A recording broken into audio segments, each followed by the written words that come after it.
सास ने ओवन में पकाते हुए कहा, आज मैं झींगा मलाई कड़ी बनाऊंगी। इतने दिनों बाद मेरी बेटी घर आएगी, उसे झींगा बहुत पसंद है। मैंने हाँ कहकर सिर हिलाया। मुझे कुछ दिनों से बुखार है, शरीर अच्छा हो या बुरा, मुझे सबके लिए खुद खाना बनाना पड़ता है। मैं माँ के घुटने के दर्द की वजह से कभी उन्हें परेशान नहीं करती। सास मेरी मदद नहीं करना चाहती ऐसा नहीं था, वो चाहती तो भी मैं उन्हें कुछ नहीं करने देती। थोड़ी देर बाद अचानक माँ रसोई में आई और कहा, तुम्हें खाना बनाने की जरूरत नहीं है। मेरी बेटी तुम्हारे हाथ का खाना बनाना पसंद नहीं करती, वो हमेशा मेरा बनाया खाना पसंद करती है। अभी चली आओ, ये पकाने में बहुत देर हो जाएगी। मैं चुपचाप रसोई से बाहर आ गई। मुझे अभी भी समझ नहीं आया वो ऐसा व्यवहार क्यों कर रही थी। क्यों मेरी ननद मेरे हाथ का बना खाना नहीं खाएगी? क्या मुझसे कोई गलती हो गई? मैं सारा दिन बहुत परेशान रही। मैं दोपहर का खाना खाने भी नहीं जा रही थी। हो सकता है कि उसे मेरी किसी बात से चोट पहुंची हो, शायद इसलिए उन्होंने मुझे कुछ नहीं करने दिया। उन्होंने कहा कि वो मेरे हाथ का खाना नहीं खाएगी। मैं चुपचाप कमरे में लेटी रही।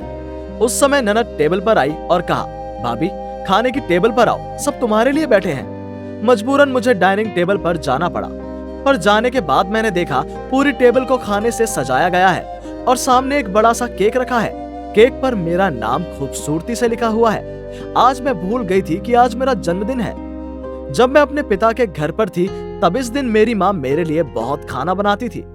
मैंने यहाँ आने के बाद सोचा नहीं था कि शायद अब ऐसा कुछ होगा, लेकिन मैं इनकी आयोजन देखकर हैरान रह गई। सास ने कहा, आओ बहू, बहुत समय हो गया, पहले खा लो। मुस्कान के साथ ननद ने कहा, अरे माँ, पहले भाभी को केक तो काटने दो, फिर खाना खाएंगे। मैं रोने के अलावा और कुछ नहीं कर सकी। मेरी सास ने सर पर हाथ रखकर कहा, इस घर में आने के बाद तुमने सारा काम खुद अपने हाथों से संभाला, कभी भी हम लोगों को कुछ नहीं करने दिया। तबीयत ठीक न होने के बावजूद भी तुम सब कुछ अकेले करती हो। मैंने सोचा ऐसे शुभ दिन पर मैं तुमको थोड़ा सरप्राइज दूं।